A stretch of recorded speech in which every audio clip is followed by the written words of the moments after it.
W-T-L. It's time! W-T-L. I think we got a show. Oh, yeah, we got a show. W-T-L. And welcome back, everybody, to WTL. Where's the line? I'm your host, Andy Class, joined by JaBron. Parlay Pounder. You got it. We're back. We're back. Yes, we are. And man, did you go on a run last week? Heating up. We're talking the road to Omaha. We're talking College World Series. And the 4 regionals we talked about, you nailed every single one of them. Have to. It's my sport. 2 of them were underdogs. Yeah. Texas, Indiana State. I even had Iowa. I thought Iowa could. Big Ten has nobody. Yeah, nobody. Nobody. And I just thought that, Iowa was going to run out of gas, and they kind of did. Yeah. They had to go extra innings before they had to play that elimination game against Indiana State. Indiana State did get a little lucky, but I just had a feeling at home they had the advantage, which they did. They did, and they played well, and they deserve it. Yeah. So let's start with. Let's go back to the CWS. Let's do it. All right, let's talk college baseball. Super regionals. The Super Regionals. We're going to talk all the Friday slate. Then we'll get on to the Saturday. But let's start with that 11 a.m. Friday game. That is Duke versus Virginia. Virginia, the favorite at minus 185. Duke, the underdog, at plus 155. Good news here for Duke. Yeah. They have to travel less than any other road team here in the Super Regional route. No doubt. Bad news. Virginia is 34-4 at home. Yeah, no doubt, Andy. And like you said, in the series prop, Virginia is minus 195 and Duke is at a plus 160 to take down the series. As everybody knows, the Super Regional is a best of 3 series between all of these 2 teams. So this is a rematch of an ACC series that took place in late April when Duke won 2 out of 3 games at Virginia. At Virginia. And at that point, however, Virginia was struggling a little bit, in conference play. Yep, that was in Duke's April. swing came later on that season when both teams appeared to be at their respective peaks. The Cavaliers swept through the home regional, and whereas Duke held off Coastal Carolina at the end, Coastal Carolina I really thought might have made a shot there. So I really think that Duke does pull one of these games out. So I really like Virginia to win the series. I just don't know when they're going to let one of these games up. Yeah, Duke has a spectacular pitching staff, and it's headlined by James Talon, but he's their closer. Yeah. He has an ERA of 1.69, 11 saves on this season, but that doesn't matter if you're going into the 8th, 9th inning and you're down for sure by 2 or 3 runs. I like Virginia. I like what they've been able to do the last 3-4 years. They're one of those teams now that you're just kind of expecting to see them in Omaha every so often. No doubt. And they have the more premium hitters of the 2 teams, Andy. Yep. And like you said, they have more depth at pitching, including 4 quality starters. Like you said, Duke does not have that. And they're at home. They got the home field advantage. Like I said, I think they probably lose one of these games just because it's an ACC rival, right? Kind of thing. But they will be heading to Omaha. Give me Virginia. I like that one, that minus 195 to take down the 3-game series. Yeah, I like the Cavaliers as well. And you're talking series. I don't think you can argue much with it. You cannot. All righty, let's move on to the 4 p.m. first pitch between TCU and the Sycamores. You were talking about Indiana State at large last week. Yeah. And boy, did they come to play for you. But I don't know. TCU is on a run right now. Like, all these teams are hot. We get it. Yeah. But back in May, the Horned Frogs were 25-21. They weren't even going to make the tournament. Yeah. Since that time, they have ripped off 15 of the last 16 wins, including the Big 12 championship over Texas, over Oklahoma State. All those guys ran to this Super Regional, and they outscored their opponents in the regional. I think it was, they put up 44 runs. Yeah. They scored 20 points in one game. Exactly, Their Andy. bats are hot. I don't think there's a better 1 through 9 lineup right now swinging the lumber. Yeah, no, the Horned Frogs are here to play, Andy. And, it's unfortunate circumstances for Indiana State, like we were talking before. They should have hosted this regional. Yes. But, there's a conflict with the Special Olympics, like you said, at Indiana State this weekend. So this sets up a real tough road trip to Fort Worth, Texas, because this is the place where you don't want to play the Horned Frogs. TCU has the far better lineup. I just really think Indiana State had a really good season, but their luck is running out, and I am taking these Horned Frogs to take down the series. It's at a -165 right now, and I just think that is a lock because there's no way that Indiana State can come into Big 12 country and take down these guys. It just doesn't make sense to me. The Horned Frogs have 3 aces up their sleeve right now. Not 1, not 2, but 3. And who a lot of people consider like their third arm is this guy by the name of Lane Miller. Yeah. And he's 7-0 with a 2.77 ERA. And he was arguably their third best pitcher. No doubt about it. Give me a break. Also, the Horned Frogs have made the biggest jump as far as overall odds to win the CWS. Yep. They were at a 60-1. Now they're sitting at a 12-1. Oh my goodness, if you could have got in a week ago. Yeah, exactly, Andy. And like we were saying, we won our money on Indiana State last round. That's how we won money on the Sycamores. The Sycamores gave up, they got lucky last week. They really did. They came out in the 8th inning twice to win games that they were down. They are 4-9 record against top 50 teams. I just don't really see them being able to come into Big 12 country at an away team. When TCU makes their own luck, the Horned Frogs are 10-6 against top 25 teams like Indiana State. I just think they're ready for the moment. Fort Worth is going to. The Horned Frogs are heading to Omaha. I believe so as well. Okay, let's move on to one of your teams. For whatever reasons, you like the Florida Gators. You were up at Mitchell Tech there for a while when that Miller craziness was going on. No doubt. And then, okay, so I guess I'll give you that. But much like that Duke-Virginia matchup, where it's a conference matchup here in the Super Regionals, we're seeing that again here. Yeah. Florida, South Carolina, Florida, kind of your favorites here. I'm looking at a -139, -160, depending on where you're looking. Yeah.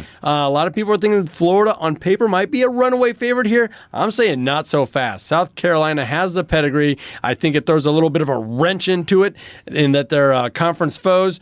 How do you see this one? Well, this is a very, very scary matchup for the Florida Gators. Obviously, it's number 2 Florida will get number 15 South Carolina. The Gamecocks swept the Gators earlier this season, but did so at home though. Okay. The Gamecocks were at home. You're coming into the swamp. I think it's going to be a little bit different ball game, and the Florida Gators are riding high right now, Andy. They are. The Super Regional will take place in Gainesville, like I just said, where the Gators are 32-6 at home this season.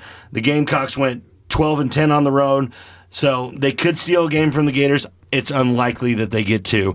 I got the Florida Gators winning this series, Andy, and that could be a little bit of the fan in me just because I like the Gators, but I at a -140 to take down this series, I just think that's really, really good value to go around to go along with. There's got to be an upset somewhere. We know there has to be. There is. And this might be the one to do it. That +115 with South Carolina, that's not great odds either. It's not great odds. On an underdog. That's what I'm saying. If you're going to go for an underdog, I got a couple other plays that you can get a little bit more value on, and you're not betting against one of the top teams to take down the whole College World Series. Florida's sitting right there at a +700 to win the College World Series, and once they win this series, Andy, they're going to be like at a +300 because they're that good and they're going to be that much of a homer. Just like I like TCU's 3-man starting rotation, I think South Carolina has a really good 3-man rotation as well. But Florida, they're playing at maybe a little bit different level, and the odds makers are reflecting that. Should we talk about the nightcap? Yeah, let's do it, Andy. This might be the most surprising matchup of the Super Regionals. I think without question it is. Yep. 2 non-traditional teams going at it here in Eugene, Oregon. Oral Roberts, the Golden Eagles. Everybody had them. Everybody. Right? Okay, all right. Taking on the Ducks out there in Eugene, where Oregon is a -145, -140, once again, depending where you're looking. Yeah. Favorite here, and I don't know. This is one of those deals where, like Indiana State, I'm like, okay, you had your magic, you had your run. Now you're going to a Pac-12 school in their house. Your luck might be running out. Yeah, you might be right here, Andy. But oh, jeez, here we go. Oral Roberts is sitting at a +125 to take down this series right now, Andy. And I'll give you a couple nuggets why I think it's, they're the story of the NCAA tournament as of now, coming in as the number 4 seed. Golden Eagles will try to keep the Cinderella story going. I really think it could happen. it's clear that this group isn't the typical underdog. Oral Roberts is 49-11 and got underseeded by the selection committee because of their name. They're out of the Summit League. You have to. Yeah, they're out of the Summit. But due to the weak strength of schedule, in terms of team quality, there's no question the Golden Eagles, they beat Oklahoma State 3 times in the spring and went 3-0 in the regionals. Yep. This team is for real, and I just think if you want to take a feeler on somebody, it's got to be against this Oregon team that I'm not sold on either. So I really like the Golden Eagles. I just don't think there's much of a hometown feel to Eugene. I don't think they're going to pack that stadium. They could, but Oregon State's the real draw in Oregon. I don't think the Ducks have that big a following. Oral Roberts is going to take down this Super Regional, and they are going to the College World Series. Much like we're talking about Indiana State, rising to the occasion, knocking off some bigger programs. I think it helped Oral Roberts that they had already beaten Oklahoma State. No doubt. And they kind of lucked out getting to play them again, a team they already knew that they could beat. Yeah, it's just about confidence. Yes, and I think it lined up for them on this one. I'm more impressed with Oregon's run, how they were able to take down Vanderbilt. Yeah. Vanderbilt was the number 3 overall odds. No doubt. So I think that was a bigger story, and it would be if it weren't for Oral Roberts. Yeah, exactly. It's just funny that they matched up against each other. Yeah. Strength of schedule, 255, Oral Roberts. It's what it is. It is what it is. I get it. But right on this game, Andy, both teams can really hit. Oregon has a bit more power, whereas Oral Roberts hits a lot more for average. But the visitors have more pitching depth, and that's what I'm going to. It's going to go 3 games. It's going to go 3 games, and that pitching depth is really going to play a factor in it. Give me Oral Roberts taking down the Ducks in Eugene to go to Omaha. Oh, boy, that might be one I have to sit out there, JaBron. But you heard the horn. That means we're up against it. But you heard JaBron. He wasn't going all chalk there. He's going to give you a little bit. And, I talked to some folks. They like Oral Roberts as well. So maybe that'll put him over the hump to sprinkle a little coin on him. So I'm going to recognize one of our fabulous partners. That is the Nebraska Brewing Company. We've been enjoying the Pickle Fight. Once again, their pickle brew. We talked about it last week. It's in hot demand. It's sold out in a lot of places, so you really got to kind of search around for it. Try and find a grocery store, liquor store that still has it. It is still available at the brewery. If you are in La Vista, Nebraska, or the greater Omaha metro area, run out there and grab yourself a 6-pack. You won't regret it. That is the Pickle Fight pickle beer. It is a pickle punch to your throat. Oh, I like that. Nebraska Brewing Company, world class in every glass. Don't go anywhere. This is WTL.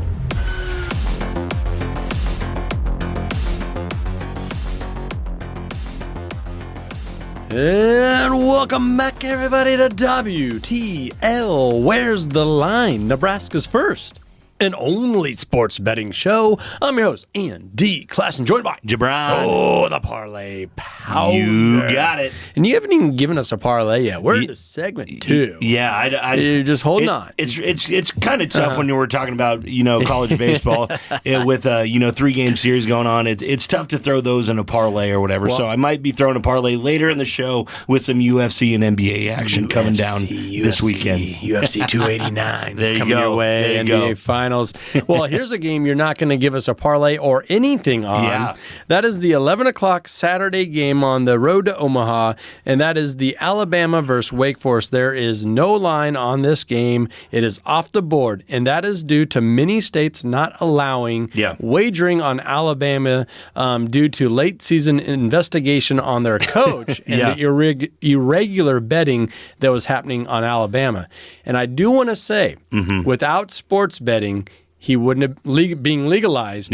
He wouldn't have been caught. Exactly. It was picked up right away because he was calling his buddies in Ohio and making these crazy bets. And right away, the different, whether it was DraftKings, FanDuel, or both, or everybody was like, who just dropped $5,000 on a midweek Alabama game? That doesn't happen. Well, we don't even really have lines for these yet, but okay, we'll take it. Yeah, a little Pete Rose action there. There you go. So anyhow, we'll still talk about the game. Yeah. Wake Forest just cruised through their regional at a plus 41 run differential. Yeah, 48-7, Andy.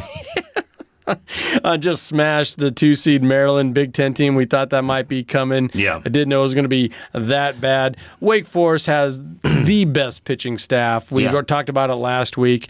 Rhett Loader is their ace. He's 14-0 with a 1.66 ERA. And the next two guys, Sean Sullivan, Josh Harville, they're not too far behind. No. So, a lot of people like the Crimson Tide heading into this one. There's still a lot to like, obviously, about Alabama, but they're without their coach, and I think they're going up against a juggernaut here in Wake Forest. Yeah, Andy, can Wake Forest finally end the number one overall seed curse? The Demon Deacons, like you said, rolled through the regionals like only the best team in college baseball like could. They were expected to. Yeah, Wake Forest also hits for slightly more power and slightly better average than Alabama, but this Crimson Tide team, it's really hard to find any clear weaknesses in their team, Andy. They have the pitching quality for all 27 innings across a 3-game weekend. Yes, they do. I really... Their on-base percentages like tops in the nation. Exactly. And like their ERA, Wake Forest is absurd at a 2.78, but Alabama is very, very good there with a 3.96. So it's really, really good. And Alabama even has a stronger strength of schedule than Wake Forest, obviously playing in the SEC. So I really believe that Wake has the higher ceiling of players, but the Tide doesn't have any clear weaknesses, and this is going to be a hard out for Wake Forest. I got them in 3. I do believe Alabama takes them down probably in game 2. This is what tournament baseball. It is. These are the best teams. These are the best teams. You got ACC versus SEC, 2 great teams, pitching staffs, hitting across the board. This is going to be a lot of fun, and it all starts Saturday at 11 a.m. It's going to be a tough out. First pitch. I like that. It's going to go 3. But give me the slight edge on the Deacons. At home. That's what it is. The Demon Deacons? The Demon Deacons. Sounds so nasty there. All right, let's move to another game, and this is kind of an interesting one. There we are. You have been high on LSU the entire time. Yeah. I mean, before it was even set, you're like, give me the Tigers, give me the Tigers, give me the Tigers. I don't care, give me the Tigers. For sure. This is a 2 o'clock first pitch. And Kentucky, another one of these SEC matchups here. LSU is the overall favorite. I'm looking at a minus 220, minus 218. That's what it is. Kentucky is the underdog here at a plus 175. I mean, I think I know which way you're leaning on this one. Similar to the Duke-Virginia Super Regional, Andy, this exact series has already took place during the regular season. Yes, it has. LSU took 2 out of 3 games from Kentucky at home, which is the same scenario here. Although the Tigers were playing their best baseball of the season at that point, I think they're back up to that point.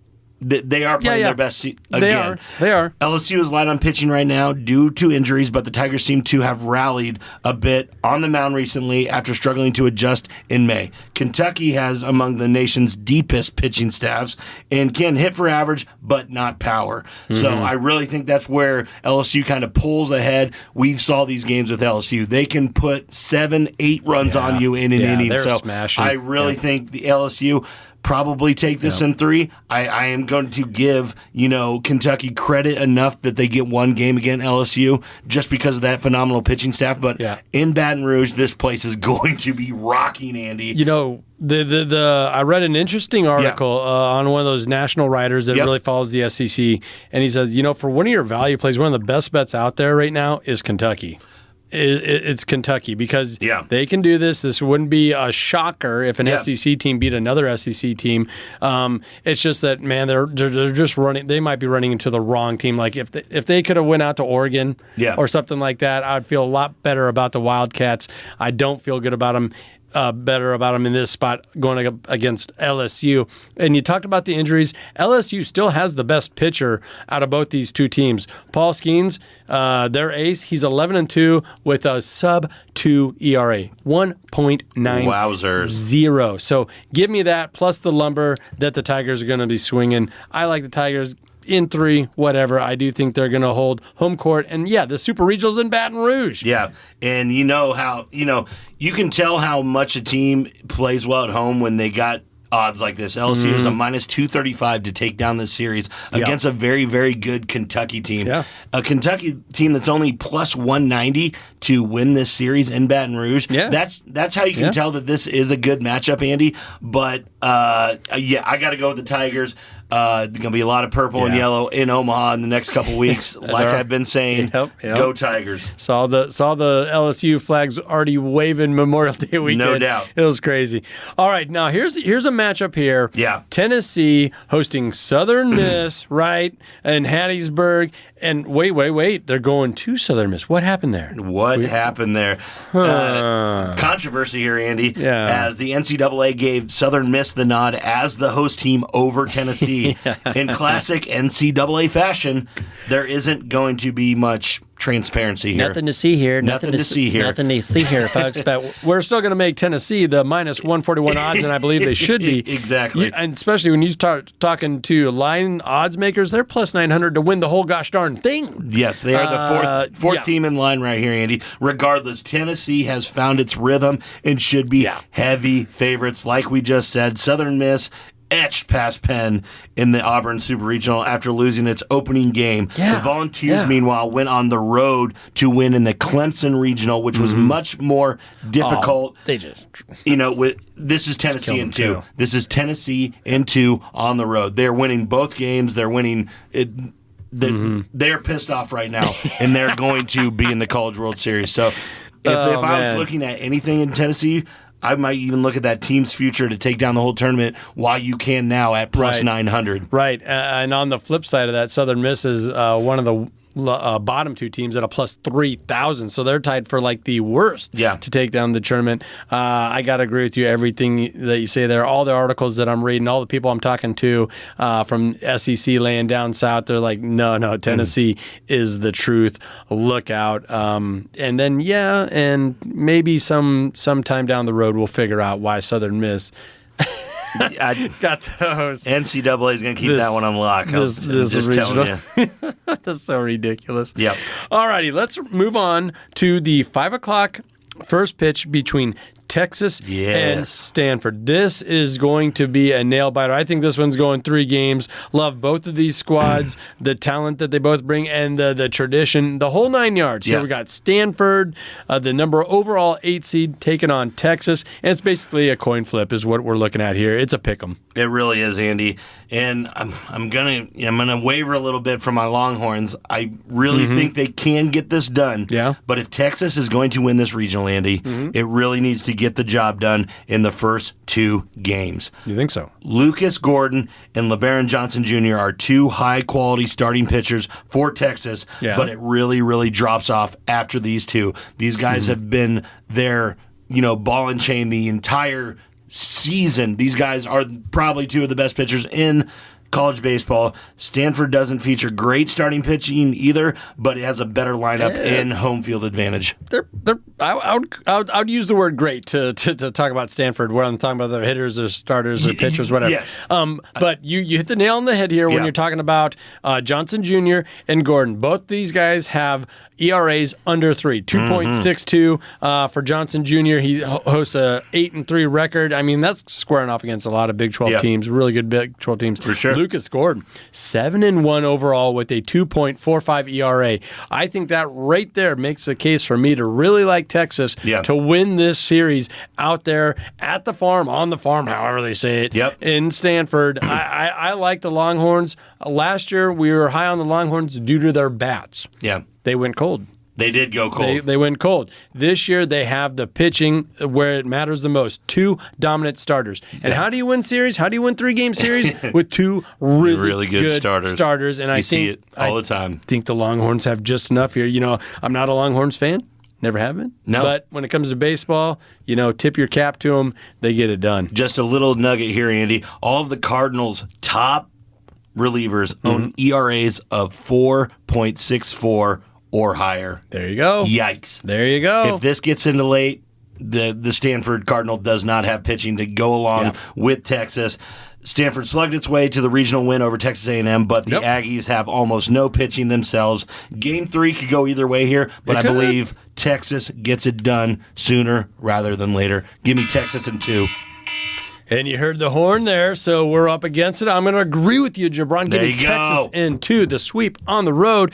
And when it gets down to super regionals like this, the nitty gritty, I'm looking at that pitching staff. I'm looking at starters. You have to. And they're playing with that urgency. They know. They know. Got to win these first two They games. do. Otherwise, it's all over. It might be anyway, just because you're on the road in a Game 3 situation like that. No doubt. All right, let's take a quick minute to recognize one of our fabulous partners, and that is the Stock and Rod Company, an outdoor lifestyle brand for those seeking adventure.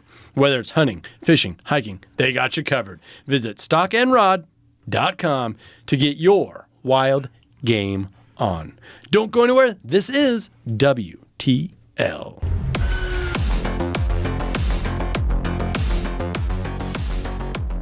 And welcome back, everybody, to WTL. Where's the line? Nebraska's first and only sports betting show. I'm your host, Ian D. Class, and joined by JaBron. Oh, the Parlay Pounder.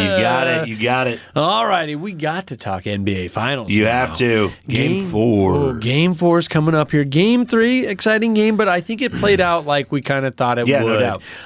Even though Miami's was on that wild streak of winning games 3 throughout these NBA playoff series. Yeah. I just felt, and I think you did too, the Denver Nuggets is a different animal. Mm-hmm. They got more maturity than the Boston Celtics. They got way better talent than like the New York Knicks. Yeah. And also Miami don't have their heat up against, their backs not up against the wall like in previous series. So it's just a completely different animal. And the Nuggets took care of business, easily covered 109-94. And that line was moving up. It opened up at 2, 2.5, got to 3, 3.5, their tip off.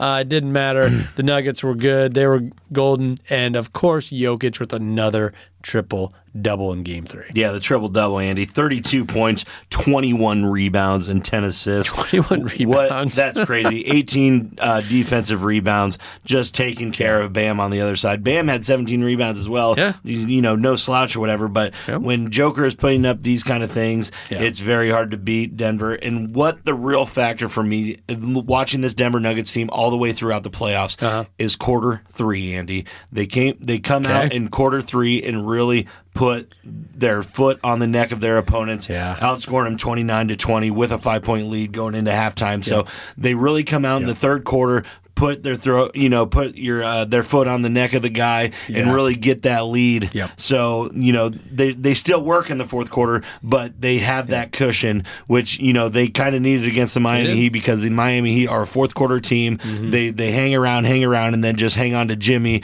to make plays at the end of games. So it really does work for them. And but Denver was just too much early in this game in the third quarter. Yeah, and Butler had another fine game, 28 points. You come to expect that. That's just crazy. For me, the biggest difference was Murray stepped up his game. He had 18 points in Game 2. Not bad, but you just expect a little more. No, expect a little more. 34. Woo! Poured it in here on Game 3 Wednesday night. And like we said, Nuggets just took care of business. So should we move on to Game 4? Yeah, Some let's predictions. talk about Game 4. We're talking, that is Friday night, 7:30 tip-off on ABC. Yep. Back in Miami, right? Yep, We're it back is. in Miami, but it didn't matter. The line opened up at 3, quickly moved to 3.5. The Denver Nuggets are the road favorites once again in the NBA Finals, and you don't see this very often. Yeah. A team that's back-to-back favorites on the road in the Finals. Yeah, What's going on here? Well, it's just that they have the two major playmakers in Jokic and Jamal Murray, and they're playing the best basketball that they've ever played, Andy. And it's just everything that we just said. It would be absurd for Miami to be favored in this game, even though I think they have a very, very good chance of winning this game. Well, of course they do. That you can't favor them because everybody would just pour money on the Denver Nuggets just because they have Joker and Jamal playing at such a high level right now. So I believe that 3.5, it probably won't get much more than this, but I think it could get up to 4. Anywhere from 3 to 4 is where it's going to end at. But you got to look at this Miami Heat plus 135 right now just because of the value play on it, Andy. They don't like to get down too much more than this. It's in Miami. They know that they have to win. They have to at least split to have a chance in this series. Yeah, they do. They got to get one at home here. I don't know if they can do it, though. Yeah. I'm looking at a money line from MGM at a plus 125. Yours might be a little more updated because, this line is moving, folks. We're talking about the over-under. I got 210.5. Yep. You were already seeing 211. 211.5. Yep. Which is something in itself, Andy. These, Denver and Miami. Miami kind of hangs their hat on there a little bit of a more of a defensive team or whatever. It was 109-94, like you said, in the over/under on that game. Andy, give me 1 second. I believe was right around this 211 as well. 212.5. So that didn't reach that, Andy. So I think with it at 211.5, I think the under is definitely the play again. I do too. Just because these two teams kind of lock up. You saw Miami in the two games that they've lost not being able to reach 95 points. So I believe this is going to be another one of those games. Yeah. It's going to be 100-95, one of those kind of games. So the under, I believe, is the best bet to do. When I said that for game one, you did. I thought the under was the best bet, and that hit as well. No doubt. And there was a cushion there, too, for hitting that under. And in game two, where Miami won in Denver, tip your cap to them, but so many things went their way. No doubt. So many things. All the 50-50 balls. You had 5 points just off the top of your head. You just think of the highlights of the games. Yeah. Jimmy stepped out of bounds, throws the pass, cans a three. Yeah. You also had, I felt was an obvious goaltending on Bam. Yeah. That wasn't called. There's 5 points right there, and they still barely snuck out the win. They just got him by 3, and that game only went in, that was back and forth like you're saying, and that game only ever got to a 219 total for that's the game that's really raising this because these teams can score this much, but that was a back and forth all the way to the end, Andy. And if I have to guess, teams kind of slough back and forth. And I don't know if Denver's going to do that again. So I my two best bets are that under, and it pains me to say, but I think Miami might be over their head here. So look at that 3.5 for the Denver Nuggets. Yeah, you're like playoff Jimmy. Yeah, okay, playoff Jimmy. Yeah, playoff Joker. You can only do so much. And there was also another fascinating stat. When you get into these cybermetrics, and sometimes you can just get lost in those numbers. Yeah. But Miami played to their 99th percentile in game 2.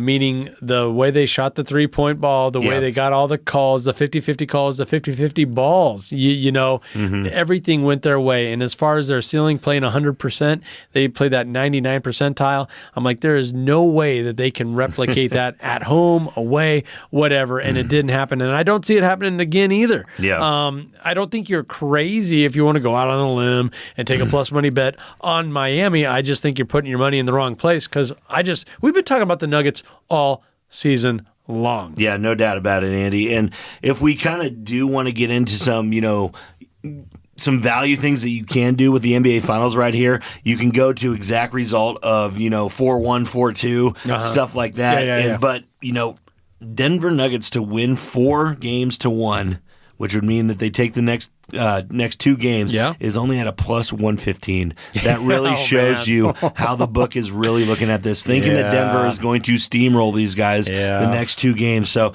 that really makes you scared to put any money on the Miami Heat. Even at 4-2, you're only sitting there at a plus 285. So they really don't think this is going to go 7 games, Andy. So, Denver's probably going to win the next 2 games, and this is going to be a 4-1 thing. Miami's last gasp for air is Friday night, and if they want to do it, Jimmy's going to have a huge point game. So I would look at Jimmy's points, go with the over on that. He'll probably be sitting somewhere at over under 25 to 26 points. I think he gets way up. I think he might even have a 40-point game. So look at points, rebounds, assists for Jimmy Butler. Take that over.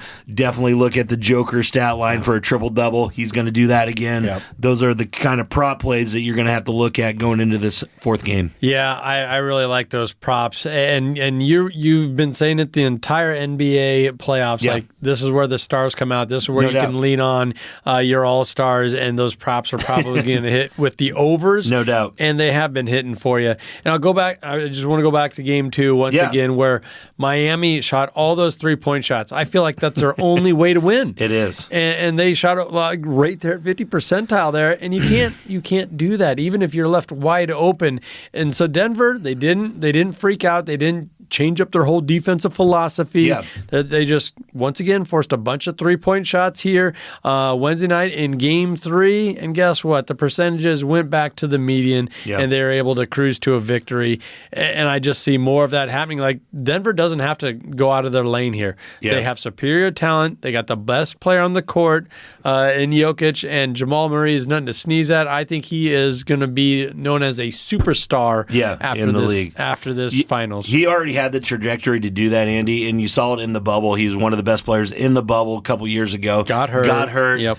He had the trajectory to be a star in the NBA here. He has arrived. He is here. He's scoring 34 points in playoff NBA Finals games. Yeah. So he is here, Andy. Like you said, though, with the Miami Heat, it has to hit correctly for them.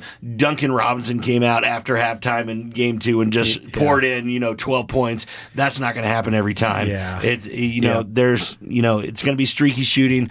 I hope that they push this more than, I got to say it. More than games, but Miami needs a hero. They do. They need LeBron James.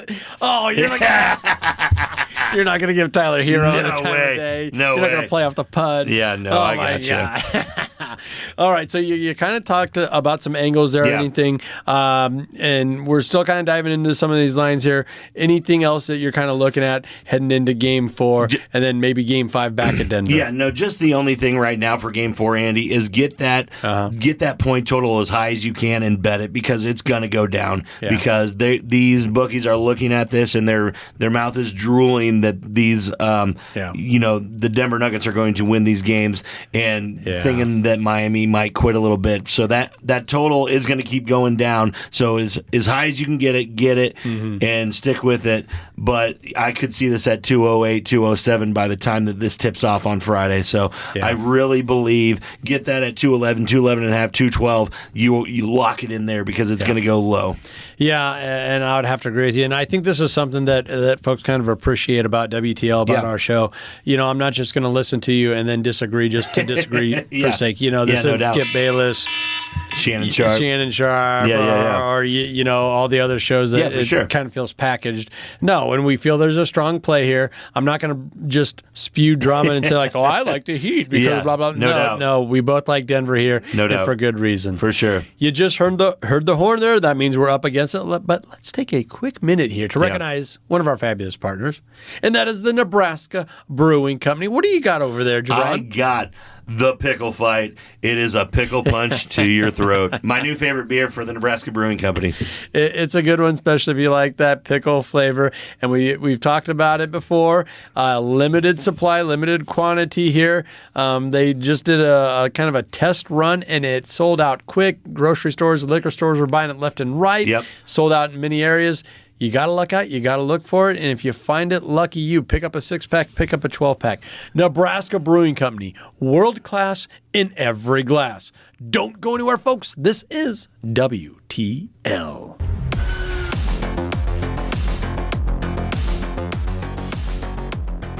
And welcome back, everybody, to WTL. Where's the line? Nebraska's first and only sports betting show. I'm your host, Andy Klassen, joined by JaBron. Oh, the Parlay Pounder. You got it. Oh, boy, we talk CWS, College World Series, Road to Omaha. You got it. NBA Finals. Yep. Hey, no. A little game more action there.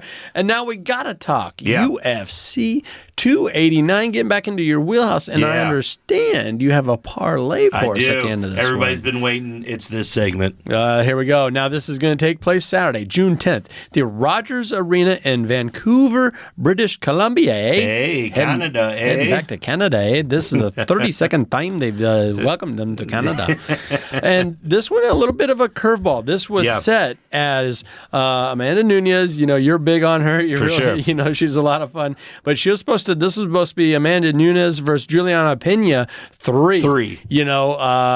Everyone remembers Pena, doing that submission in round 2. Amanda comes back, beats the crap out of her, and this was supposed to end it all. This was supposed to be the trilogy fight. Right. But as you know, Juliana Pena comes broken ribs. Yeah, she pulled out of this fight due to broken ribs she might have sustained on May 2nd. I think that happened in training. For sure. This kind of got thrown on its head a little bit. Irene Aldana is going to take on Nunes here. And, Aldana was supposed to take on Pennington in an upcoming fight night. Yeah. That got scrapped. She stepped up. And we also have a really good undercard here in Oliveira and Delarouche.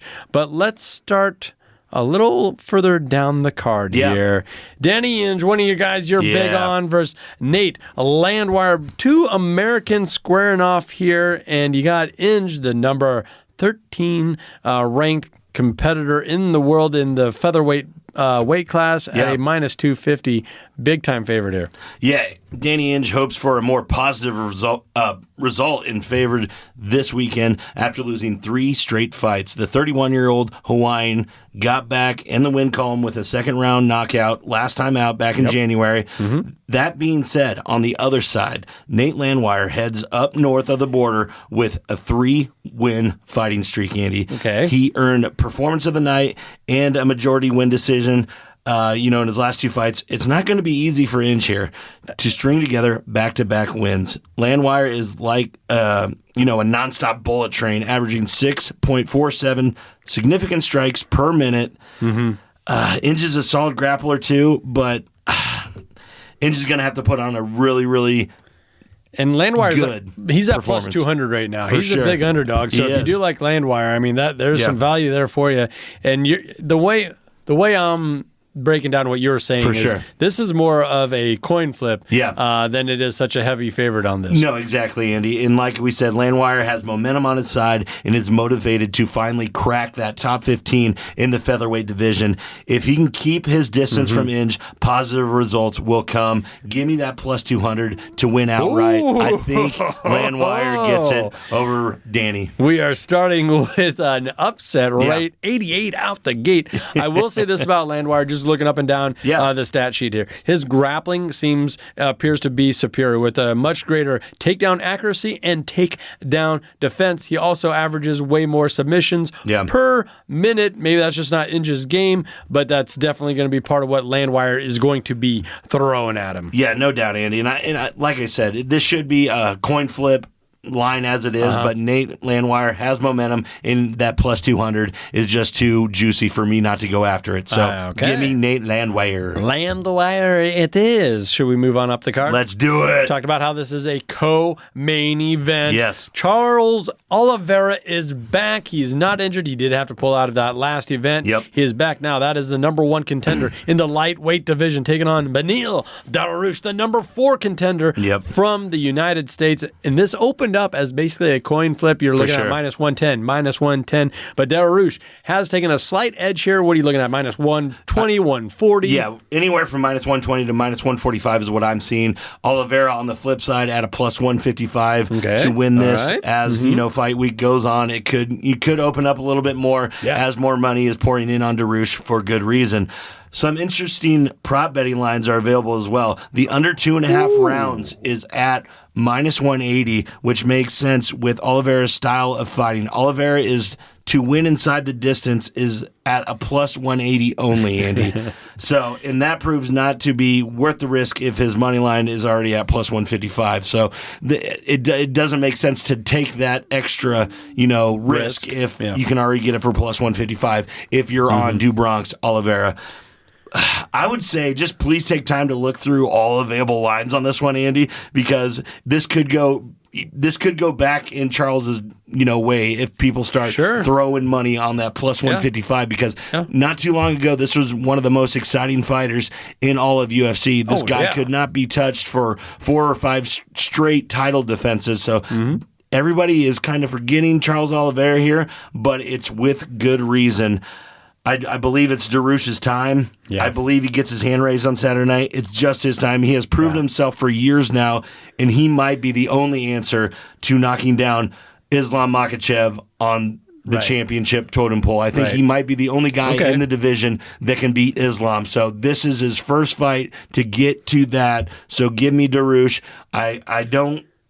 It's gonna be a tough fight. It's gonna be a tough fight, but I believe that he's scrappy enough to get it. and it's going to have to be against Charles Oliveira. Well, and Oliveira might be running into something here that he doesn't want to see, and that I think grappling's always been a big part of Oliveira's style. Dariush, though, he is phenomenal at grappling, especially when you're talking about his defense maneuvers. Yeah. He's at an 80% takedown defense. And if Oliveira, he's not going to be able to club, he's not going to be able to swing like he likes to, or, he's going to have to go to the mat or try to go to the mat he always does, and it's just not going to happen for him here against this young stud, this up-and-comer, as you're saying. And that's probably why the books are starting to lean towards Beneil Dariush. Yeah. Oliveira's best chance to win this fight is, just being crazy from the opening bell. He needs to lead Dariush into a wild, high-pack fight with wild scrambles on the ground, knockdowns, and exchanges and strikes. That's really how Charles wins fights. He gets people swinging, gets knocked down a few times, and then he lulls them into a submission. That's how Charles wins fights. Dariush, he joins Oliveira as one of the most dominant lightweights with an 8-fight winning streak on his own coming into this weekend. He trains at King's MMA in California. I just really think that it's his time. He's gonna win this fight, and then he's gonna be fighting Islam for that title. And we mentioned he's no slouch. You just mentioned the streak that he's on. He's number 4 contender in the world. It just might be his time. And Oliveira's coming off an injury. Yeah, I mean, all these little things start to add up, especially with a guy that has about 40 fights under his belt. For sure, he's been here for a while, and he's been really good. Dariush on the other side, 22-4-1 in his professional career, but only has 5 TKOs, Andy, and 8 submissions, bringing in a much more calculated fight plan to Cage compared to his counterpart. Like I said, the craziness that is Charles Oliveira. So if he keeps it on the rails, Dariush is what I'm saying. He's going to win this fight. If he gets a little crazy, that's where Bronx Oliveira can really do damage. Yeah. How many times have you seen him just pounce and get that submission? Exactly. And after everybody has already thought the fight was done, he's knocked out. No, if you go after him, he can get you in one of those tricky spots, and that's where Beneil, I think, is going to figure it out and get his hand raised on Saturday. There we go. Okay, all right. I'm not arguing. All right, so we move on. Let's do it. The main event. Let's do it. Hailing from Brazil, Amanda Nunes has taken on Irene Aldana. We talked about how Irene's put in a really tough spot here. She's the number 5 contender in the world. No jokes. She's no slouch in this bantamweight class. But, I mean, she's coming in as a plus 265 underdog. Yeah. Nunes minus 320. So just your straight-up odds are not very good value. Yeah, I mean, with all due respect, like you said, Aldana, who has been on a tear with KO, TKO wins in 3 of her last 4 fights, this one isn't going to be close, Andy. It's a different animal. Outside of a close fight with Valentina Shevchenko, which is one of the best fighters in the world, we've only seen Nunes look human once in her whole career, and that was when she lost the belt to Juliana Pena. Nunes has recently dealt with a bout with COVID heading into that fight, and absolutely mauling her in the rematch. So really struck that one from the record, I think. Nunes' well-roundedness is probably what makes her the most dangerous, and that's an issue for Aldana. Just 3 fights ago, she was taken down 5 times and gave up over 5 minutes of control time. And Amanda is drooling at that fact, Andy. Yeah. When she gets you to the ground, it's night time. So, and when Nunes faces a game striker, she's not shy about leaning on her grappling either. So everybody thinks of her as this big, thing that can knock you out, in which she's going to, but she can still rely on that grappling to get to that point.